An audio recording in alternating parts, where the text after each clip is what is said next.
Hi, welcome back YouTube. So as promised, today we are skinning the stud wall. This side, as well as this side. Once I have the skinning done, I'm gonna then move into applying a coat of kilts to seal in all the surfaces and help the paint to adhere. Now, this is not as simple as just putting it up. The product we're using is called Yucca board.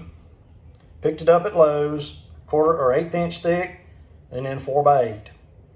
It's pretty flexible. It is a wood product.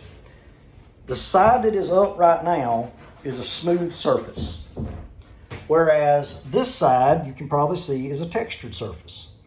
I am putting it up, smooth side up, or out, and applying kilts on top of it, as well as the rest of the trailer walls, in order to promote adhesion.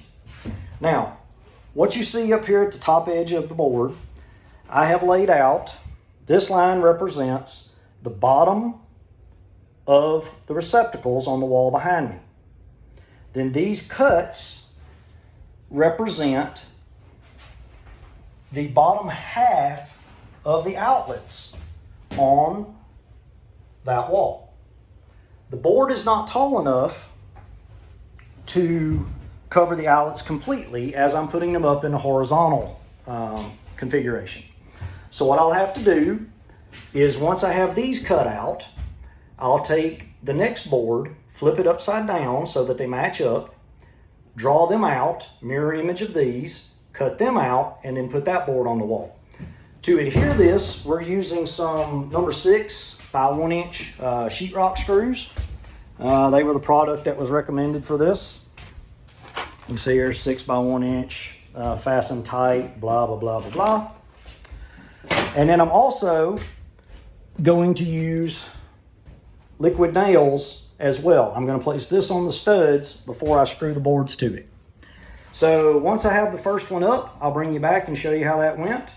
Talk to you in a little bit. These cut out, and so what we're using to make it a little bit easier, I'm using a skill saw to make the straight end cuts.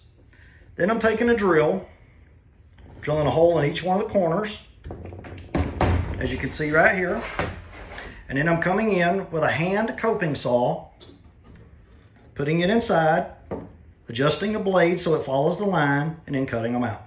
So it's the easiest way that I found. Just wanted to show you that top tip. All right, everybody, it's been a long, hot one today. And you know, as I showed you a minute ago, we got the walls all done. We got the insulation done. We've got the walls cleaned. We've got the floor insulated, the roof insulated, the wiring done. We've got the main power supply installed. The next thing that's going to take place is I'm going to use some Kills all-in-one primer to primer all these walls, but I also have to fill all the screw holes from where the screws, if you remember a couple of videos ago, the screws didn't fit, so I had to re-drill them. So I'm going to fill all these holes with spackle. And then we'll get it kilsed and then get some sort of primer on it. As far as the floor goes, I don't know if I'm going to use vinyl laminate or LVP panels, or I don't know what to use, because where I'm going there's going to be a lot of snow. And just like always, MBC, you are the rock. You are the reason that all this happens with such good smiles and motivation. Appreciate y'all. See you tomorrow. Bye-bye.